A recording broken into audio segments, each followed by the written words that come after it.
Hello, good morning, good afternoon, good evening, and good night, and welcome to my next Deep Purple video, where today I'll be talking about a new lineup finally. We'll be talking about Mark III. So hopefully this video is a little bit shorter than the last couple that I've done. I'm only talking about two albums in this case, so that should make things a little easier. The two albums are, of course, the mighty Burn, another contender for all-time favorite Deep Purple record. I think this is a brilliant album. And also Stormbringer. This is a little bit more of a curiosity, but still some great tracks on here, and it's a very interesting part of the Deep Purple story, of course. So yeah, Mark III, Mark III, Mark III. The lineup in this case, we do retain the original core of the band. We've got Ritchie Blackmore on guitar, John Lord on organ, and other associated keyboards. Ian Pace on drums, and then on lead vocals, replacing Ian Gillan, we have David Coverdale, and on bass, replacing Roger Glover, we have Glenn Hughes, who also contributes quite a lot of lead vocals. He's also kind of like a co-lead vocalist with Mr. Coverdale. So, yeah, I think it's fair to say that this version of the band is the most loved version of Deep Purple that doesn't feature Ian Gillan on vocals. Obviously these albums were released after, Mark II's massive success. So, I mean, they were almost guaranteed to sell really well. The question was whether or not they'd be able to come up with material that was going to stand up to the legacy at that point. And, happy to say they absolutely did, particularly on the Burn record. What I find very interesting about this kind of period of the band, Mark III, is they're obviously Deep Purple songs. It's a part of the chronology. The albums have Deep Purple on the cover, but the material on here, and they're all it's Deep Purple classics, but they don't really belong to the current version of Deep Purple that has been around, well, technically since 1984. It's the individual members of Mark III that sort of take ownership of these songs, and it's a shame in a way because a lot of the material on Burn and on Stormbringer, I mean they're absolutely Deep Purple classics. But obviously Ian Gillan's not going to sing that material. It'd be pretty hard pressed to hear Ian Gillan sing "Burn" or "Mistreated" or something like that. But I've always found that kind of fascinating, and that it is Deep Purple, but it's also kind of like this self-contained little era. And all the individual members. I know David Coverdale performs this material with Whitesnake. He did the whole Purple tour with Whitesnake a few years ago, and had the Purple album, which is pretty cool.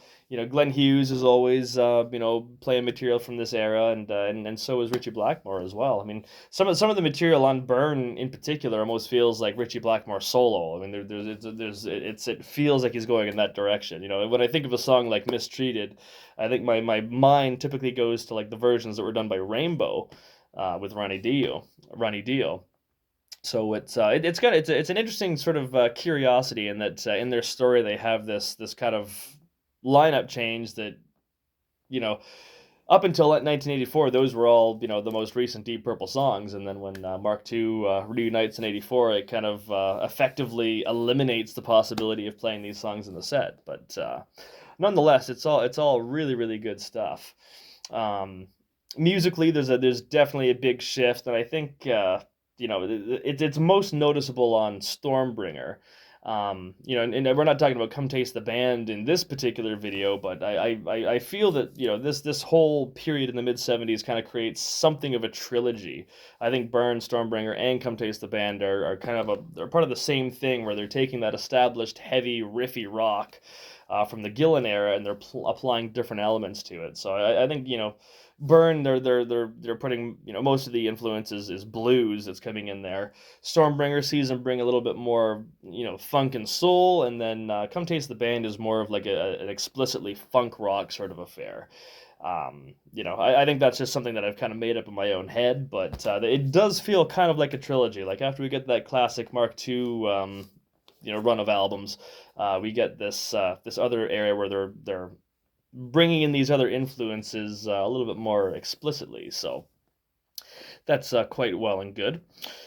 Guess we'll talk a little bit about the history. So, obviously, the last performance by Mark II takes place on the 29th of June, I believe. So early summer of 73 is the end of Mark II. Gillen had given his resignation all the way back in December of 72, and Glover gives his resignation shortly after that when he finds out that he's probably going to get fired anyways. But Glover did quit with, he gave them enough time to kind of scope out another bass player. So it's only a couple of weeks after the last Mark II show that Glenn Hughes is announced as the new Deep Purple bass player. And it sounds like it took a little bit of convincing. So Glenn Hughes was already a very established musician. He was playing in a band called Trapeze, which was really cool. And when he's initially brought in, I think it took a little bit of coaxing, because I think he was pretty comfortable with Trapeze, and I'm not sure how comfortable he was coming into a band as well established and as famous as Deep Purple. Um, but there's word that I think he was enticed by the notion of doing co-lead vocals with what's his name, Paul Rogers from Free, leader of Bad Company. So I'm it's not really clear if Glenn came on as, like, you're going to be a lead singer and a bass player, or if it was you're going to do co-lead vocals with Paul Rogers. I'm not sure exactly what it is, but in any case, Glover does, or sorry, not Glover, Hughes does eventually come into the band, and they did contact Paul Rogers, and he declined because he was in the process of forming Bad Company at the time. And I think there's like a period where they consider continuing on as Deep Purple with Glenn Hughes handling all lead vocals and all bass. But I think Blackmore was looking for a bluesier singer, a singer that had a little bit more grit to his voice. So they did decide that while Hughes was going to contribute some lead vocals, they still wanted a standalone lead singer to come in and fill the role. So I think it's by the time we get to August is when Coverdale auditions for the band, and it's the greatest rags to riches story ever, really. I mean, David Coverdale is a 21-year-old, pretty well completely unknown. I mean, he was playing in local bands and whatnot at the time, but otherwise, didn't really have a foot in the industry. But he sent an audition tape. The band heard it. They were, obviously pretty pleased with his voice. I mean, Coverdale's an amazing singer, of course, and I think the auditions take place in August of '73, and by September of '73, he is announced as the new lead singer, and Mark III is officially born. And then yeah, we in November they do the mobile studio thing, and they set up in Montreux again to record, same place they recorded Machine Head. Although I think the recording went a little bit smoother than it did in the Machine Head era, but they put together what I think is one of their best albums, Burn. This is absolutely a stellar album, a huge improvement over the last album, I think. I mean, I like Who Do We Think We Are, but, I mentioned in the last video, Who Do We Think We Are does feel kind of tired, whereas Burn has just got an absolute, there's a definite energy on this album. You can tell that the band is excited. They got this new blood in. Obviously Coverdale and Hughes are eager to prove themselves, and I think Blackmore was really happy with this lineup because he was, kind of pushing for a bluesier sound, and and they deliver. This is, obviously, like, the big thing. We're introduced to the two lead vocals, with David Coverdale kind of handling the lower registers. Again, he's got a gritty voice, a little bit more husky, a little bit more rugged sort of a voice, and then Glenn Hughes, who is the much more of a soul singer and much more of a funky bass player, which would eventually become a bit of a problem. But they influenced the music greatly, particularly Glenn Hughes. What I always think about the difference between Hughes and Glover is, I mean, Glover is, I feel, Roger Glover is really a songwriter first who plays bass. So every time that he's putting a bass line to a song, I feel he's kind of viewing it through the lens of a songwriter. So I mean, he's going to find the most direct way to get the point across. Whereas Glenn Hughes is more of a player. He's a great songwriter in his own right, but he just has this natural inclination to kind of get into the groove, and as a result, the bass lines are much more busy, much more active. I think Glenn is probably a more technically adventurous bass player. I don't know if I wanted to use the word capable because Roger's a great bass player, but Glenn Hughes is definitely a little bit more. He's less shy on the bass, I suppose. Is probably one way to put it. And then Coverdale's vocals are absolutely incredible as well, and it takes him a little while to get used to the his role in the band and addressing crowds and whatnot. But he picks it up pretty quickly and does a really good job. But yeah, I mentioned about Glenn Hughes' funky influence. I mean, it's apparent on Burn, but it's a little bit more subtle, I think. Burn is much more bluesy. I think, in fact, Burn is pretty, I'd say, fairly easily the bluesiest record that Deep Purple ever did, actually. And that's a good thing. I've mentioned before that one of the reasons I really like Fireball. I mean, it's a very adventurous album, and it's very proggy, and they're kind of going in all kinds of different directions. Burn is much more focused than Fireball, but it's just that there's such a, it's so consistently excellent. There's really no, really weak tracks. I mean, the last song on the album is a bit of a curiosity, but it's still good, and it's kind of an experiment. But it's a very consistent record, and it doesn't really feel like there's any filler on here. Every song has got every song makes a statement, and it's still very riffy. I mean, even though it is bluesy, we have those other influences in. I think a lot of the music is still very riff based, which is what you want from Deep Purple.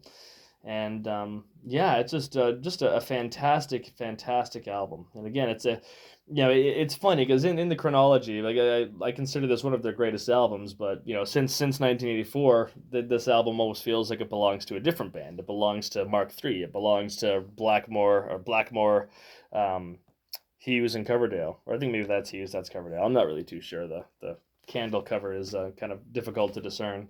Okay, I just confirmed it. That's Hughes, that's Coverdale. I got it. But we'll chat about the cover here real quick. I think it's a great cover. I've got it on CD as well. This is kind of a very old, torn up piece of vinyl. It's kind of peeling a little bit, and we get that the staining of the record there. But it looks better on camera if I have the vinyl, I always say. But cool font. I think it's really a stark cover. We've got the band members obviously as these kind of weird candles.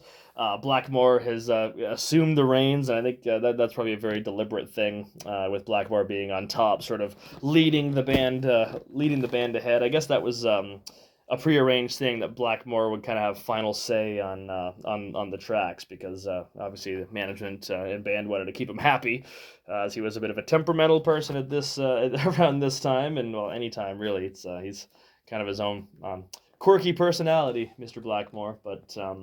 And then the back cover is kind of cool. It's a lot better than In Rock. It's not just a repeat of the same thing. We kind of get the melted out candles and the band members rising from the smoke of the candle, which is pretty cool. Very effective cover, and the font is cool and all the rest of it. So with that, we will talk about the songs. Opens with the title track, another absolute barnstormer. Woman from Tokyo, from Who Do We Think We Are, had a bit of a slower creep. It crept up into its energy, whereas Burn just, smacks you in the face right out of the gate, and it is absolutely fantastic. One of Blackmore's all-time greatest riffs. It's so good. Wikipedia makes a reference to the Blackmore, like, sort of rearranged the melody from a jazz standard by Ella Fitzgerald called Fascinating Rhythm. Fascinating Rhythm, ba-da-ba-dum-da.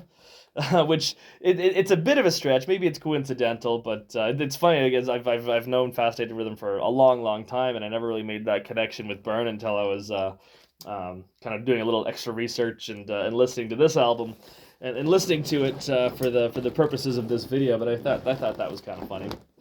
But it's like I said, it's a great intro to the album. Very, very high energy. It's a great introduction to both uh, David Coverdale and Glenn Hughes as vocalists.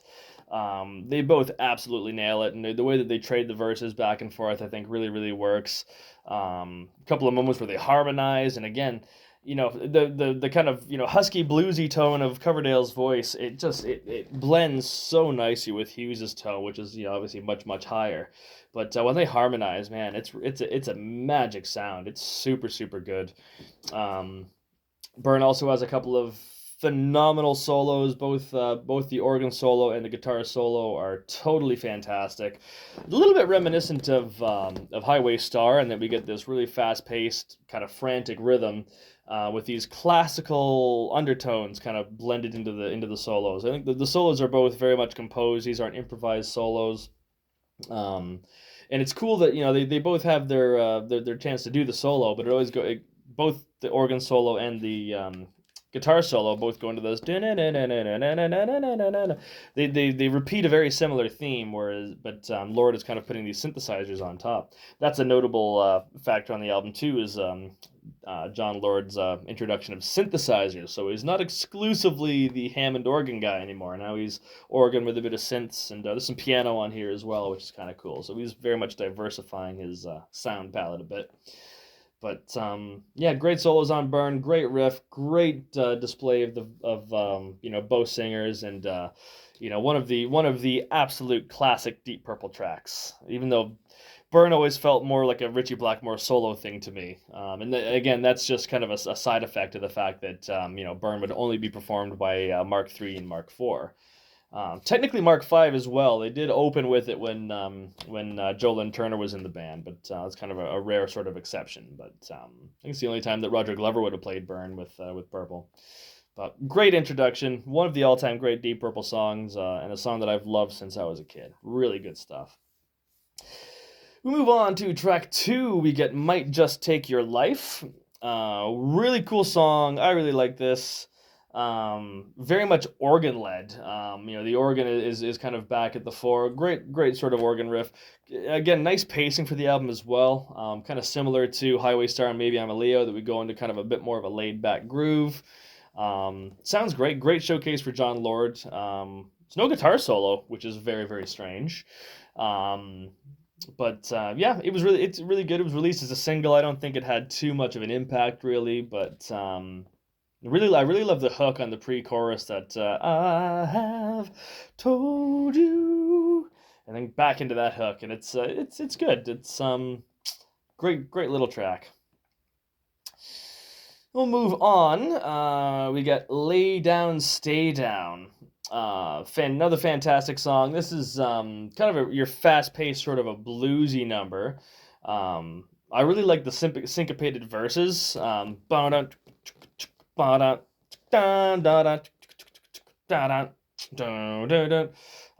Great Ian Pace drumming. I forgot to mention Ian Pace's drumming on the title track Burn, because it's absolutely phenomenal how crazy Ian Pace goes on Burn. It's fantastic. But he does the same thing on Lay Down, Stay Down. There's a lot of very frantic, high energy, crazy drum fills on there, and I guess it's Ian Pace's favorite song on the album as well. He was a big fan of it. Great guitar solo on Lay Down, Stay Down. This is a very long solo, long and extended, and Richie's absolutely killing it on here. Kind of makes up for the lost time from the track 2, where he plays no solo at all. And there's a segment of Lay Down, Stay Down in the solo, the guitar solo, where it would later get used as the main riff for another song on Stormbringer.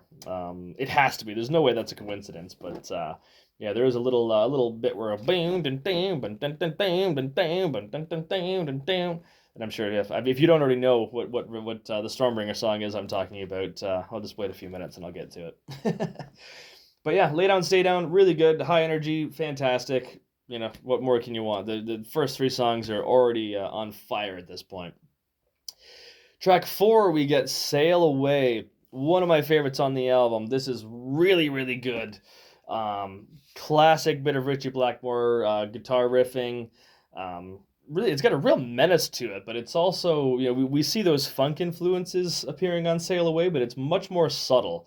because it's so led by Richie's guitar riff, which in and of itself it's a pretty funky guitar riff on its own.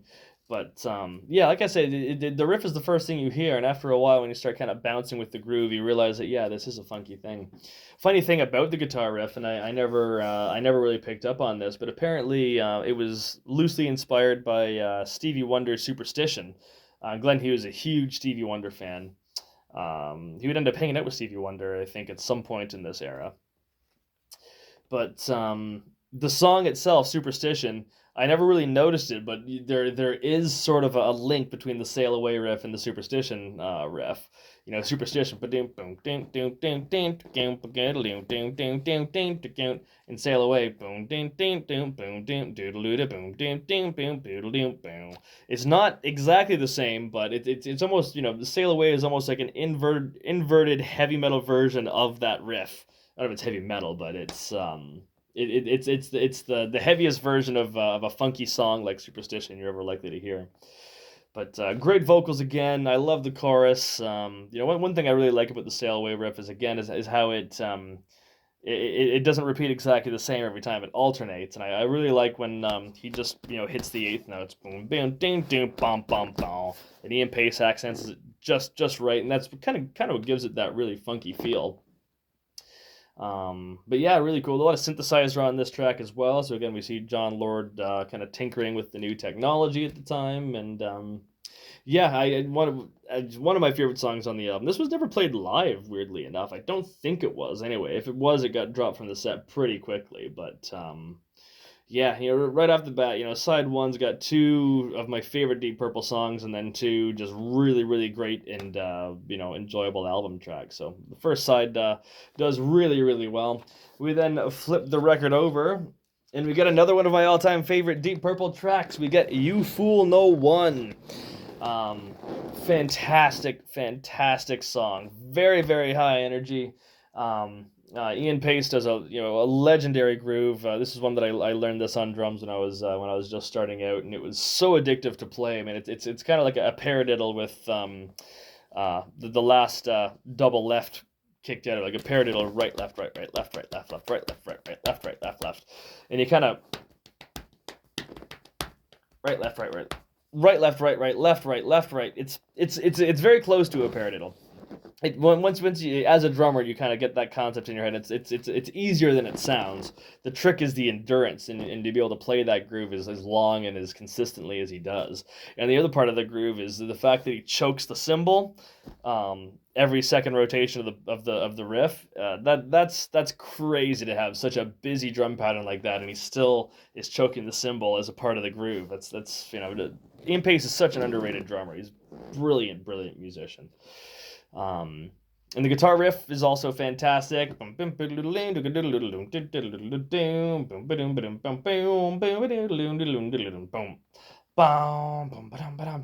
the whole intro now. But that main riff,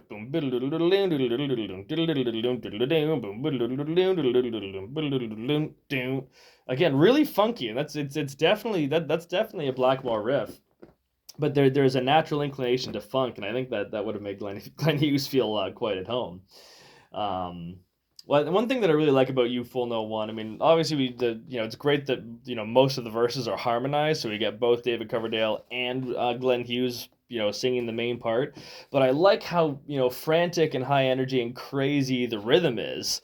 And then we get this really long, drawn-out melody over top of it. I think that works really, really great. You fool no one. By the time they do one repeat of the melody, Ian Pace has hit the cowbell probably, close to 32 times. I think that's a really effective thing. Live, this song would be a huge showcase. I mean, this ended up, You Fool No One will go on to like 16 to 20 minutes. Not surprisingly, this kind of became the drum showcase for Ian Pace, where you get his drum solo, and then Blackmore would do these over-the-top crazy guitar solos on top of it, which is really cool. Yeah, just an absolute classic track. I love "You Fool No One."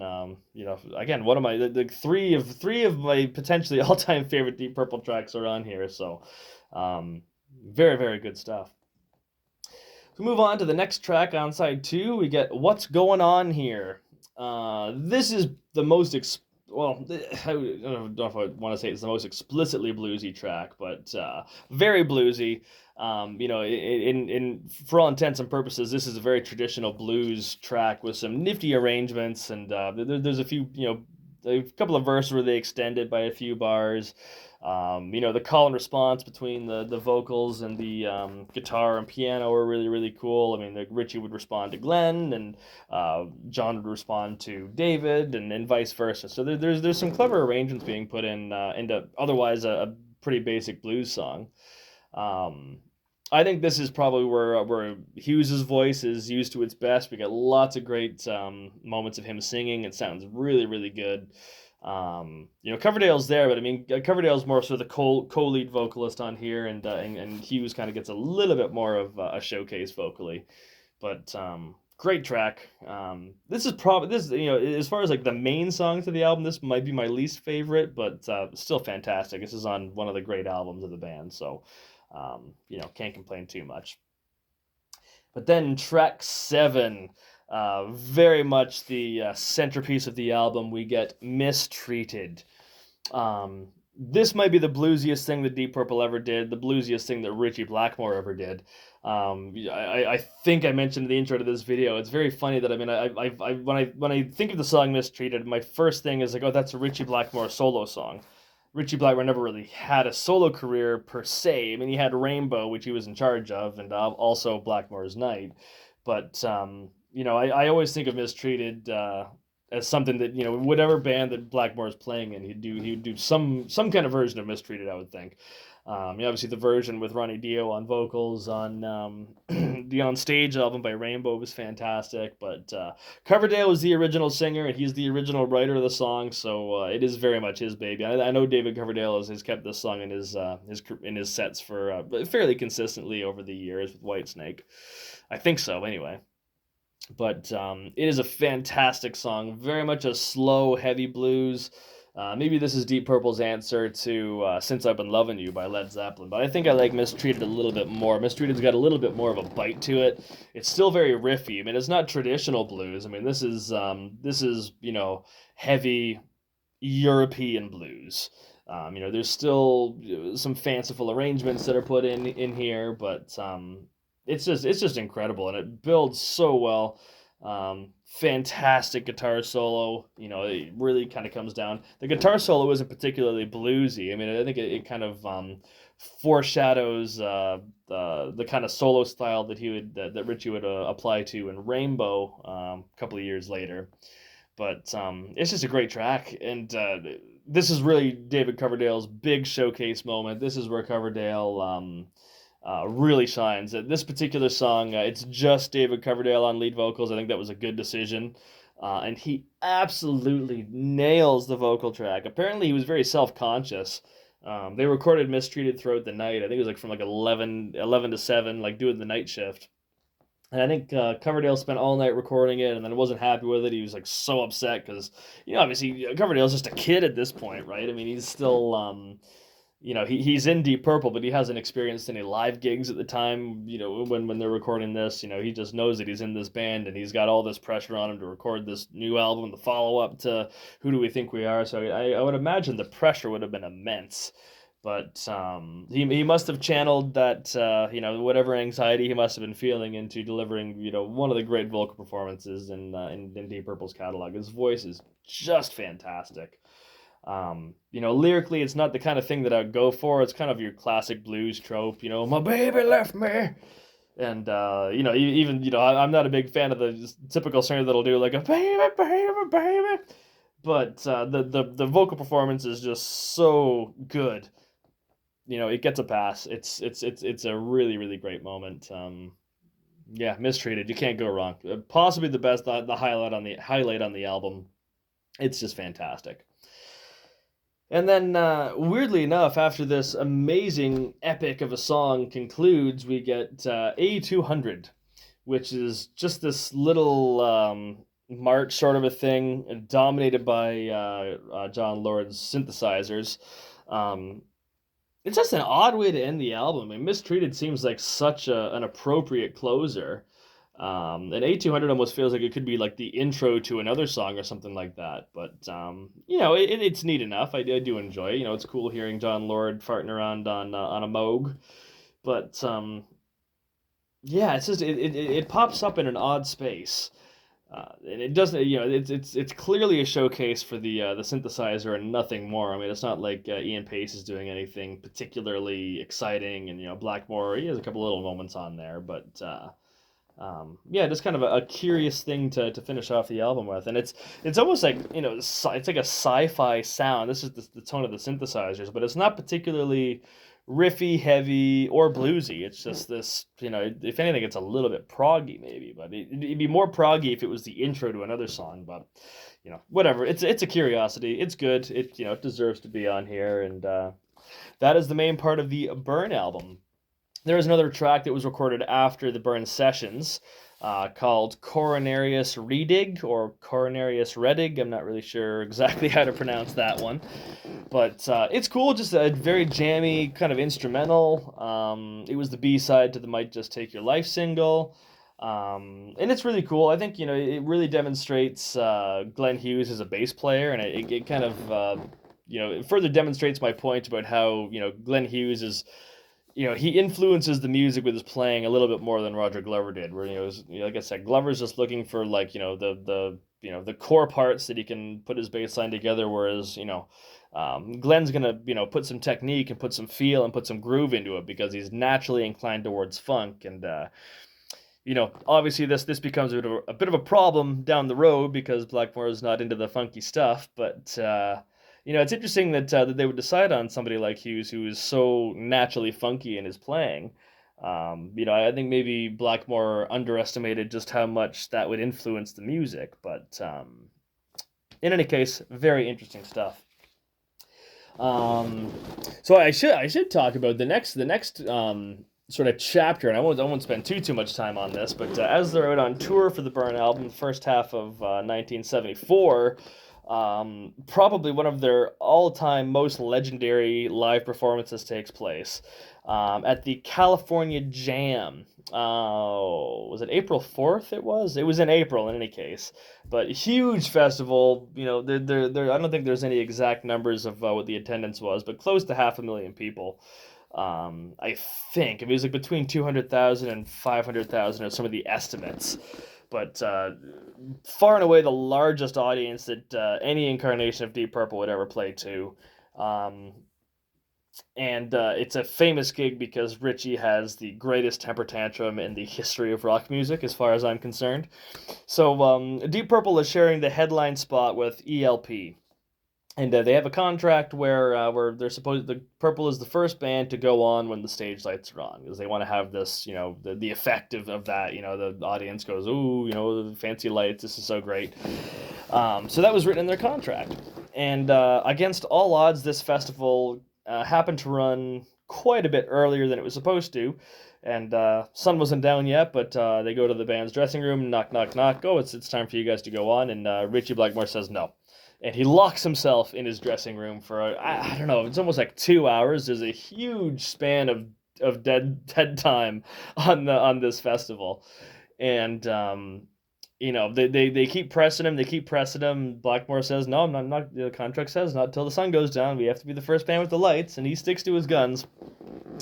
And I guess like there's a warrant for his arrest, like the because the event was televised, so you know, ABC television network, they're all up in arms, like, you've got to go on, you got to go on. Refuses, refuses, refuses.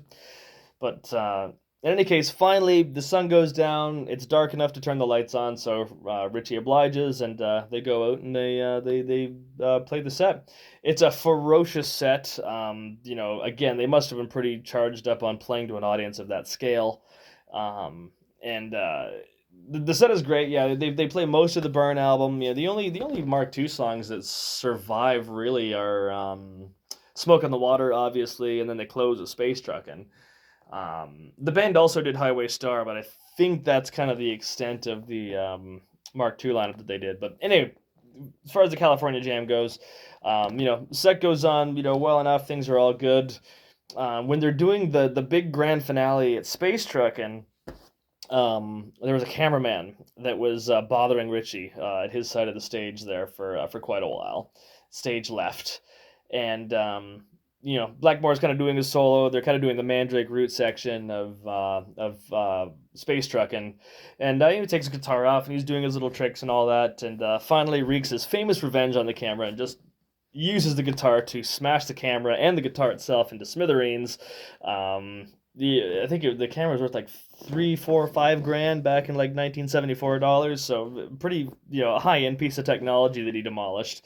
And then the safety standards of these festivals must have been a lot different because he's throws the mangled bits of his guitar into the audience. And then kind of carries on with the solo for a little bit, and he wants to have this big grand finale, and he has his roadies put gasoline or some sort of highly combustible substance in behind his dummy amps. I think there was real amps there, obviously, but he also had a few dummy amps, and the idea was he was gonna set the amps on fire as he's doing this crazy solo, and oh yeah, this is all really well and good, super cool.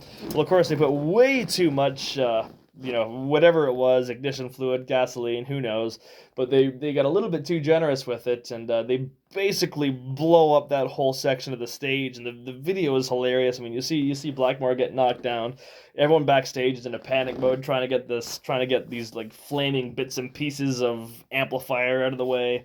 Apparently knocked the glasses off Ian Pace, and that's the other thing we didn't talk about with Glenn Hughes. Unfortunately, he did bring a bit of a drug problem with him, and allegedly he had some cocaine off to the side of the stage, and he had just taken a line before this thing blew up. And whether the rest of the band had any idea that Richie was going to do this, who knows? But you can only imagine their reaction as this insanity is just unfolding.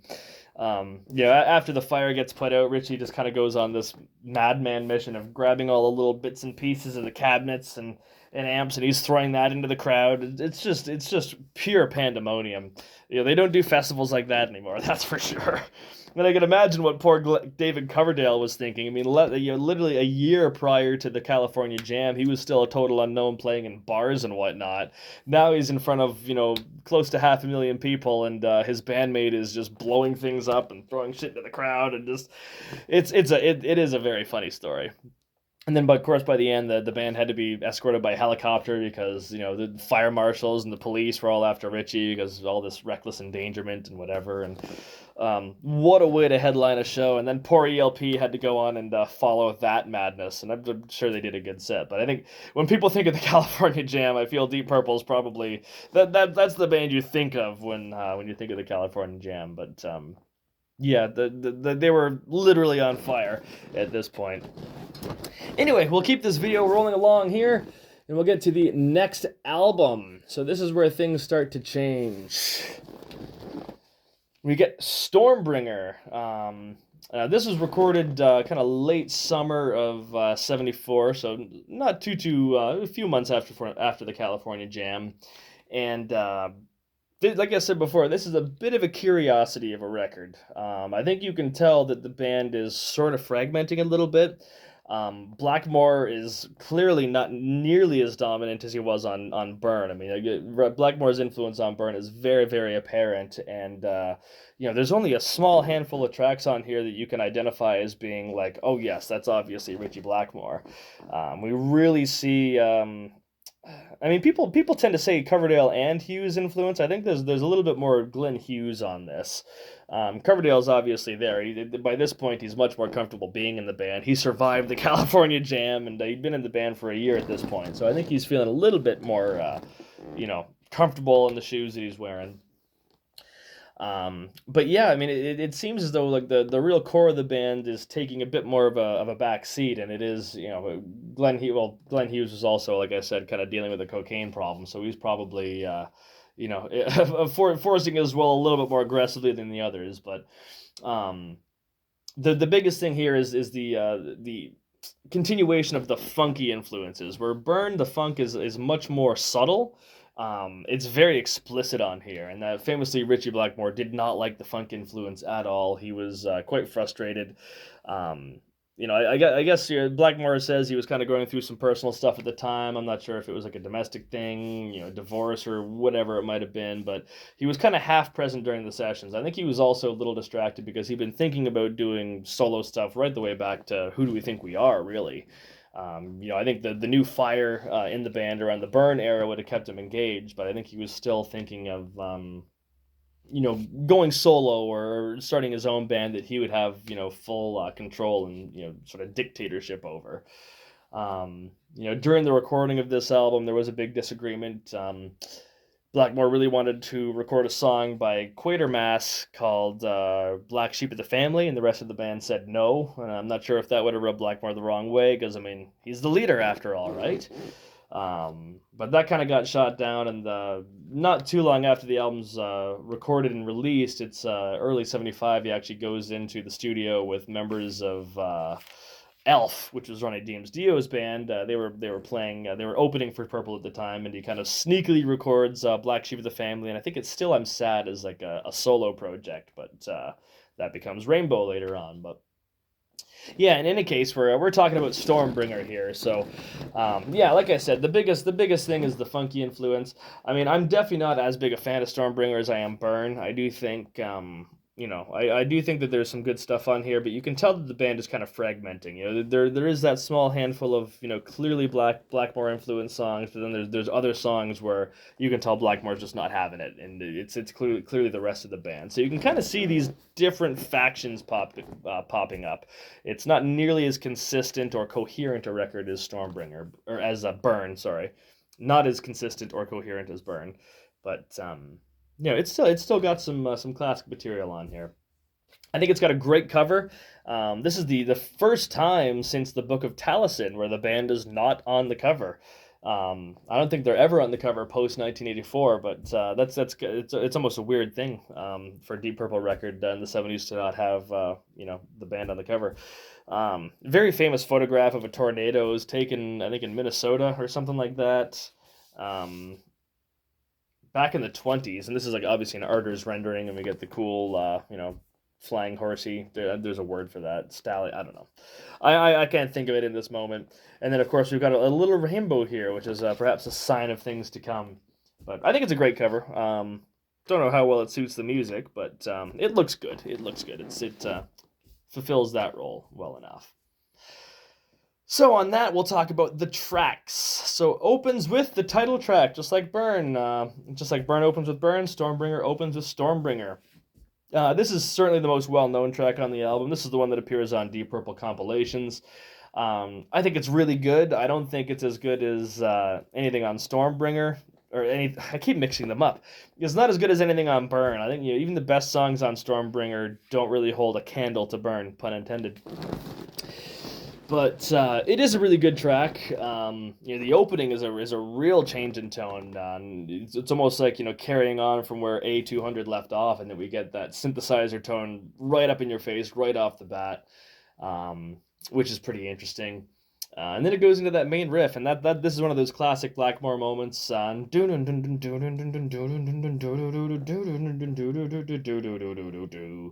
Which is really, really cool. I think it's mainly sung by Coverdale. I think Glenn Hughes does a bit of harmonizing. But yeah, it's a good song. Great Blackmore guitar solo on here. I really love the kind of fills that Blackmore puts in, the little guitar-y fills on the chorus. And you can tell that Coverdale is much more comfortable at this point as well. His voice sounds great on Burn, but I think there's a little it's more authoritative, I think, on Stormbringer, on the title track. But great song. This has become a live classic. This was played on the tour, obviously. It was played also quite a bit with the Mark IV version with Tommy Bolin. And this is kind of the classic of the album. So good little track there. We move on to the next track, "Love Don't Mean a Thing." Now, I really, really like this song. I think it's a great song, but it's so uncharacteristic of Deep Purple. it does follow that kind of format or the formula of opening with a barnstorming track, really heavy, really fast, really intense, and then kind of coming back with something a little bit more laid back. This is a lot more laid back, to the point that it doesn't really sound like Deep Purple. I mean, it's a lot less riff based. I think most of this album there's a lack of riffs really. But it does have a really cool like little guitar line, and again, super funky. And Blackmore actually has a writing credit on this. Yeah, so obviously Blackmore was engaged to a certain degree. Um, but yeah, this is way funkier than anything on Burn, I think. And I think the lack of distortion or overdrive is probably a contribution to that. You get these real twangy guitar sounds and real bouncy drum rhythm, and both both Coverdale and Hughes tremendous vocal performances, and again it makes it so funky. Um, great little Rhodes piano solo on here. Oh, no, it's not Rhodes. I think this is an organ. There's very little organ on this record from John Lord. I mean, there's organ here and there, but he's definitely experimented. There's a lot more synthesizer, a lot more like the electric piano going on. Um, but the organ has become an exception rather than a rule on this album, and I think that might hurt it a little bit. Obviously, Lord is the Lord of the Hammond organ, right? So it is unusual that he's playing a little bit less of it, but he does throw in a really great solo on the second track here. Love Don't Mean a Thing. I guess there's a story where like there was a busker that was singing a song similar to this, and I'm not sure if they taught him how to play it or the busker taught them how to play it or what the deal is, but there is kind of a funny story there. I couldn't go into great detail, but pretty interesting and a great song. Even though it's not really Deep Purpley, I think it's really good. Bit of a curiosity, like I said, but a good one. And then we move on to the third track, and we get Holy Man. This might be controversial. I think there's a lot of Mark III fans that are huge fans of this song. I could never really get into it. I mean, this is very much Hughes's baby. This is one song where Glenn Hughes sings the lead throughout the entire song, which is a great showcase for his voice. I mean, he's a tremendous vocalist. You can't go wrong with his voice. I mean, he's almost like the white heavy metal version of Stevie Wonder to a certain extent. The tone of his voice and the bounciness of his playing and the funkiness of his playing, it's all there, but. Holy Man it's a bit lightweight for me. It's kind of got that little arpeggiated guitar figure. There's no real riff to it. Um, I always found like the album it really the way that it's placed on the album it kills the momentum. It opens really well with Stormbringer, and then we get this chilled out Love Don't Mean a Thing, and then Holy Man is this pretty long and meandering, pleasant enough but not particularly exciting kind of a track. Um, which I think is unfortunate. It's probably my least favorite track on the album. I'm sorry to say, as I know there's a lot of people that really really like this. Coverdale even did his own version when he did the Purple album, which is pretty cool. But it should be Hughes is the guy that should be singing this song. Really, it's a Hughes song for what it's worth.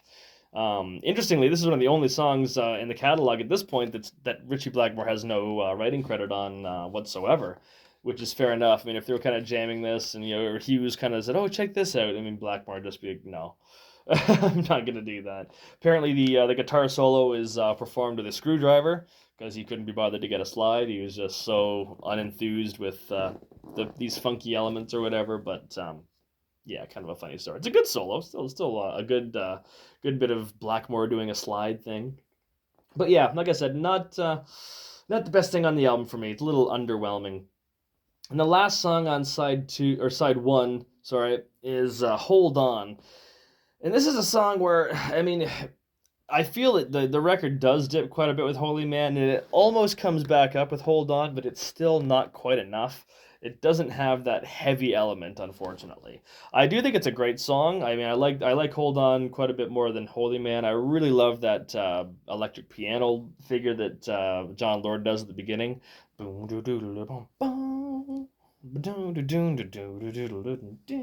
Beautiful chord he's hitting there. Couldn't tell you what it is, but it sounds just right. And then it kind of goes into this bouncy little shuffle groove. Again, not particularly heavy. It's not the heavy thing that you want from Deep Purple, But it's bouncy and it's fun. It's almost like the closest thing Deep Purple comes to doing like Some Kind of Wonderful or a song like that. Really, I think it's the chorus that gets me out of it. The bouncy shuffly groove is really cool. I really like the piano figure there, the electric piano figure, but that hold on, it just doesn't quite do it for me. It takes me out of the vibe of the verses, but still, it's an okay song.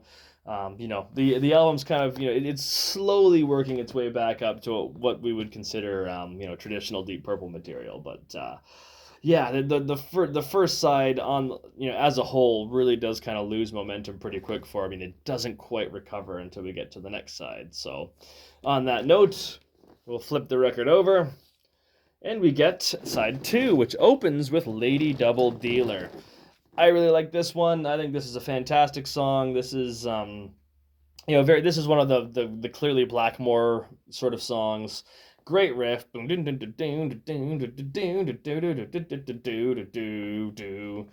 really high energy. Pace puts out a great performance. Really, really great vocal performance from David Coverdale. There's a different sense of humor with Mark III. I mean, the humor is a little bit more explicit in Mark II, and Gillan's at the helm.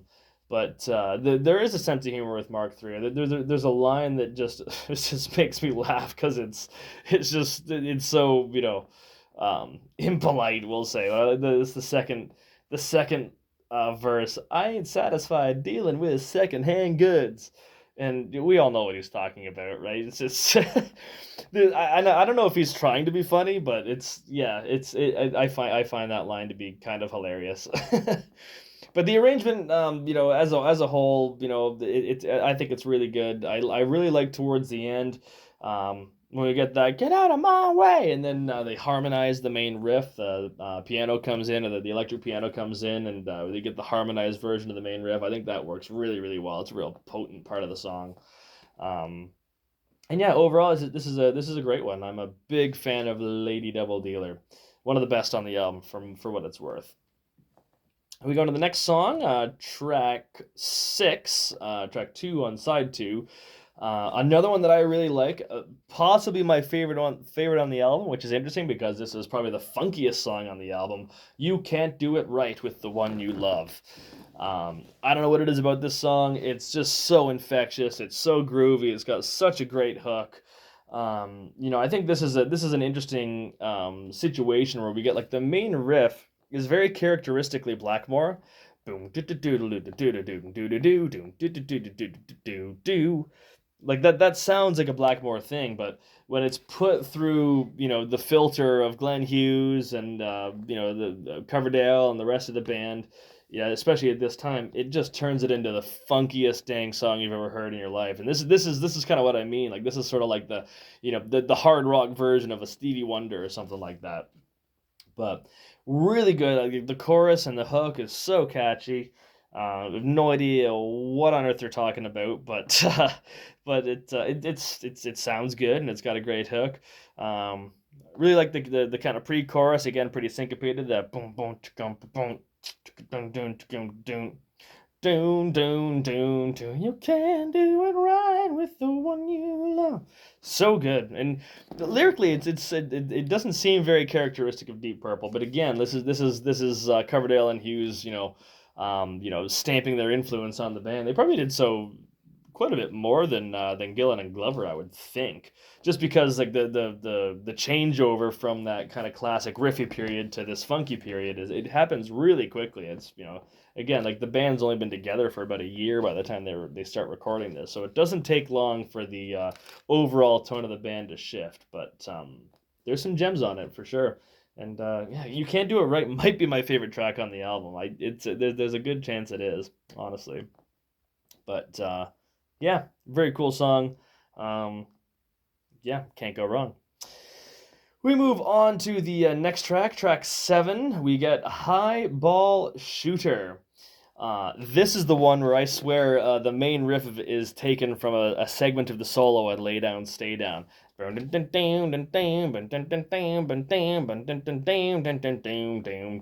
just add that. They do that to kind of make it a riff. And it's all right. I don't think it's quite as good as the first two tracks on side two. You know, it doesn't quite hit the um, energy of a Lady Double Dealer, and it's not quite as catchy or groovy as You Can't Do It Right. But it's an all right song. It's got a powerful chorus. I think the chorus works really well. There's just straight up bad lyrics on this one. Apologies to Coverdale, but what's the well? I'm a rock and roll preacher, not a Sunday school teacher. That's just surely there is a better option than that. That line makes me laugh, and not with the band.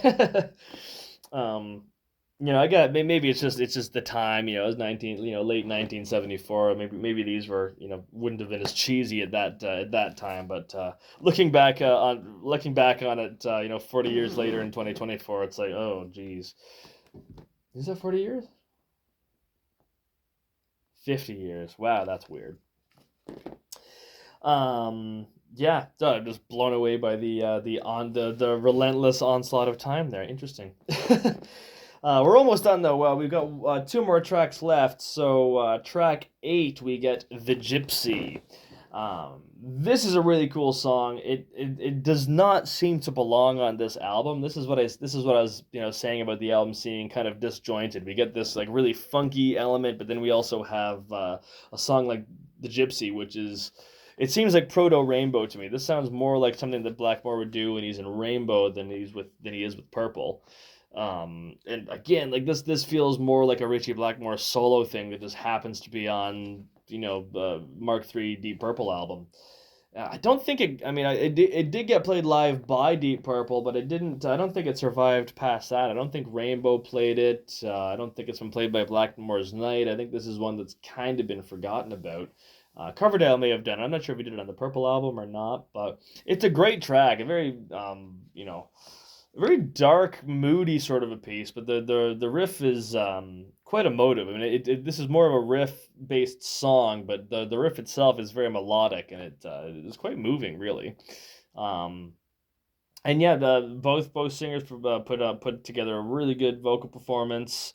Um, and yeah, it's a great song, but it's such a curiosity in the context of the album. It does not seem to fit comfortably with the rest of the material. I think it would have sounded great on the first Rainbow album, but yeah, just an odd thing, and it shows that there's such a clear difference between what Blackmore is going for and what the rest of the band's going for at this point. But yeah, great track nonetheless. One that I often forget about, and I throw this album on, and it's like, oh yeah, the Gypsy, that's great. And then yeah, we get the final track on the album, track 9. It's been a lot. Might be the first Purple album that has 9 tracks. I'm trying to think if the Mark III albums have 7, 8, or 9. I think yeah, this is the only Purple album in this early era that's got 9 tracks. Interestingly enough, but we get Soldier of Fortune. This is a very notable track, and this one, I mean, I find it difficult to consider it a Deep Purple song. Really, this is very Richie solo. Opens with the medieval sort of acoustic guitar, and what's so notable about it, this is the first time that we really hear Richie playing in that style. I mean, up until this point, it's all been heavy rock with a bit of blues here and there, and obviously now Blackmore is so well known for that, that Renaissance sort of influence, but this is the first time that it appears on record. And this is one that pretty well any version of one of Blackmore's bands, I'm sure, would have played this, although not Rainbow. I know they do this one with he does it with Blackmore's Night, but I think it's a great song. And this is another one that's sung exclusively by David Coverdale, and I think he does a great vocal performance on it. Kind of interesting. One of the commenters on the Mark II video where I talk about Machine Head and When a Blind Man Cries. When a Blind Man Cries almost seems like a precursor to Soldier of Fortune. I mean, I can see that, but only in the sense that they're both very, very mellow tracks, and it's kind of funny that back in the Machine Head days, Blackmore's stance is no, everything must be intense and heavy and, this, that, the other thing. So therefore, when a blind man cries, is crap and it cannot go on Machine Head. By the time we get to Stormbringer, he's much more open to like, oh, let's put this kind of lighter little track together. That may have also been because he was so uninspired, and I think he got to a point where he just didn't care about how the album turned out. So he's like, hey, we're doing all this funky stuff. I'm gonna write this, sort of renaissance-y ballad, and could you put this on the album? And again, it really doesn't seem to fit comfortably with the rest of the trio. Both Gypsy and Soldier of Fortune seem so far removed from any of the other songs on here, really. So it's a great piece, and a very significant moment in Blackmore's story for sure. But overall, it's a I don't want to sound too harsh, but it's a bit of a mess of an album. It's a mess that has like elements of great stuff here and there, but it seems a little bit disjointed, and it lacks the heaviness. I think that if Holy Man and Hold On had more of a heavy vibe to it, then it probably would save the album. Overall, I don't mean to bash it. I still think it's good, and it's a curiosity, right? But just a little bit disjointed, but it's a part of the story, and therefore it's a valid piece of recorded history. So not too long after the Stormbringer tour, by I think it's June of '75. Blackmore had already recorded the single. He did Black Sheep of the Family, which he wanted to do on Stormbringer, but the band refused, so he went and did that with Ronnie Dio's band. And then basically by the time summer of '75 rolls around, he is firmly committed with this idea of, I'm going to start my own band and I'm going to be in charge, and that would later become Rainbow. So obviously Blackmore quits Deep Purple, and Deep Purple are suddenly, well, they're faced with the task of, do we want to carry on, or do we want to find a new guitar player? And the original core of the band, like the senior statesmen, the elder members of the band, being John Lord and Ian Pace, I think they both kind of wanted to just, okay, Blackmore's gone, let's just give it a rest. We had a good run, sort of thing. But the new kids on the block, Coverdale and Hughes, as well as the management, convinced them to carry on, and they release what I think is a very, very good album, Come Taste the Band, which I'll talk about in the next video. Spoiler alert, I think Come Taste the Band is much stronger than Stormbringer. And we'll get to talk about Tommy Bolin, the first guy to replace Ritchie Blackmore. Until then, thank you so much for making it this far if you did. Like, comment, subscribe, all the rest of it, but I didn't say that because I'm not a conformist. I just feel obligated because I feel that does help the videos get a little bit of traction, and hopefully more people can enjoy these near aimless rants. But in any case, thank you so much for watching, and stay tuned. You'll see me in the future. Take care.